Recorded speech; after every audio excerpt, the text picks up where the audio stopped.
allons faire un fondant au chocolat, mais attention, il sera sans beurre et sans gluten. Petit clin d'œil à toi Laura, qui voulait des recettes sans gluten. Donc voici la liste des ingrédients. Nous avons du chocolat noir, 200 g, ça représente une tablette, 85 g de sucre roux, 85 g également de maïzena, 3 œufs entiers, une bonne cuillère à café de bicarbonate alimentaire, et j'ai déjà râpé une courgette, une grosse courgette. Ça fait à peu près 220 g de courgettes râpées. Je laisse la peau, je prends la courgette entière, une fois lavée, hop, je râpe et je la récupère telle qu'elle est sans la presser. Donc nous allons commencer par préchauffer le four à 180 degrés et faire fondre le chocolat au bain-marie. Dans une casserole remplie d'eau au bain-marie.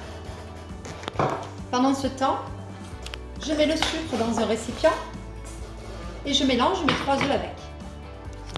Donc je mélange bien les œufs avec le sucre roux.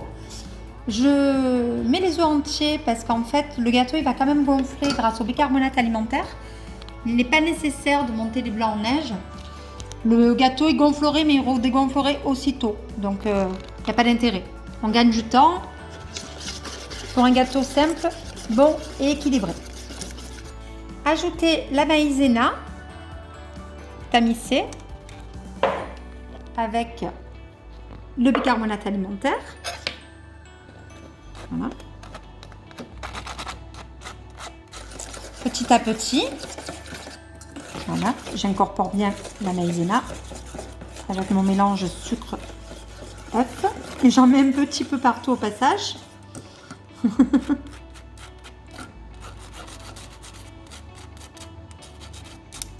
Voilà, c'est rapide, c'est pratique.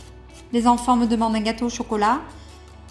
En arrivant du travail, j'ai pas envie de manger encore des bêtises.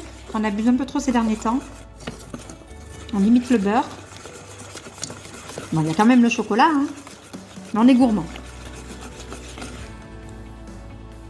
Donc le chocolat est fondu, je le récupère et je le mélange à ma préparation précédente. Je crois qu'elle est bien homogène.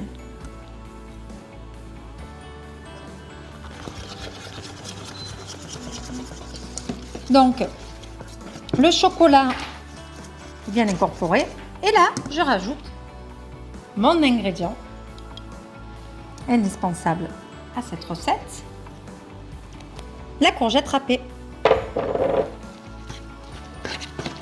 Et je l'incorpore bien dans la préparation. Donc on a dit qu'on faisait une recette sans beurre. J'ai pris donc un moule en silicone de préférence. Si on n'a pas de moule en silicone, on peut récupérer un moule classique, le beurrer, le fariner légèrement avant de mettre la préparation dedans. Donc je mets ma préparation dans le moule.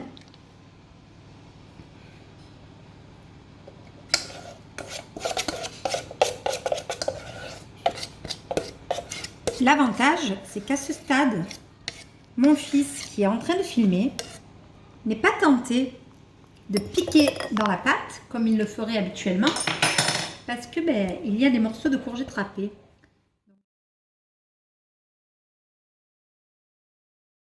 Voilà, le gâteau est sorti du four, on va attendre qu'il refroidisse et on va le démouler. Bon appétit! Voilà, le gâteau est terminé, il est démoulé, il ne reste plus qu'à déguster. Voici une photo de l'intérieur, une fois découpé. Je vous montre le moelleux. Hein. Voilà. Il est très moelleux et on ne voit pas la courgette.